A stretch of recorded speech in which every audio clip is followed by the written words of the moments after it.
Monday afternoon என்ன சமைக்கலான்னு யோசிச்சுட்டு இருக்கும்போது வாங்கி வச்ச இறா ஞாபகம் வந்துச்சு. சரி, இதை வச்சு ஈஸியாக ஏதாவது பண்ணிடலான்னு சொல்லி பண்ண ஆரம்பிச்சிட்டேன். வானலில் கொஞ்சம் எண்ணெய் விட்டுட்டு இறாவை போட்டுட்டு அதுக்கு மேலே உப்பு, மஞ்சத்தூள், காரத்தூள், கலருக்காக கொஞ்சம் காஷ்மீரி தூளும் போட்டு தண்ணி எதுவும் ஊற்ற தேவையில்லை. இறாலேருந்து வர தண்ணியே கொஞ்சம் போதுமானதாக இருக்கும். அப்படியே கொஞ்சம் நேரம் வேக விட்டு எடுத்துக்கிட்டேன். அதுக்கப்புறம் வெங்காயத்தை சின்ன சின்னதாக கட் பண்ணி எடுத்துக்கிட்டு அதே வானலில் கொஞ்சம் எண்ணெயை ஊற்றி 2 பச்சை மிளகாவை கட் பண்ணி போட்டு வெங்காயத்தையும் போட்டு நல்லா வதக்கி கலர் மாறினதுக்கப்புறம் இஞ்சி பூண்டு பேஸ்ட்டு, மஞ்சத்தூள், காரத்தூள், கரம் மசாலா, மல்லித்தூள், கலருக்காக கொஞ்சம் காஷ்மீரி தூள் ஆட் பண்ணிவிட்டு நம்ம தேவையான அளவுக்கு தண்ணி ஊற்றி இதை கொதிக்க விடணும். நல்லா கொதிச்சதுக்கப்புறம் நம்ம எடுத்து வச்சுருக்கிற இறாவையும் இதில் போட்டுட்டு கருவேப்பிலை, கொத்தமல்லி தூவி விட்டால் இறா கிரேவி வந்து ரெடி ஆகிடும். இது ரொம்ப டேஸ்ட்டாக இருக்கும். செய்கிறது ரொம்பவே ஈஸியாக இருக்கும்.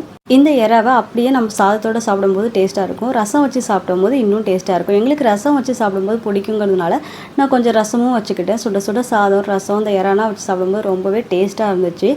என்னோடய பையனுக்கு 1 வயசு ஆகிடுச்சு. இன்னும் நான் ஆதார் கார்டு அப்ளை பண்ணல. சரி, ஆதார் கார்டு அப்ளை பண்ணலாம் அப்படின்னு சொல்லி நாங்கள் வந்து சாப்பிட்டுட்டு கிளம்ப ஆரம்பிச்சிட்டேன்.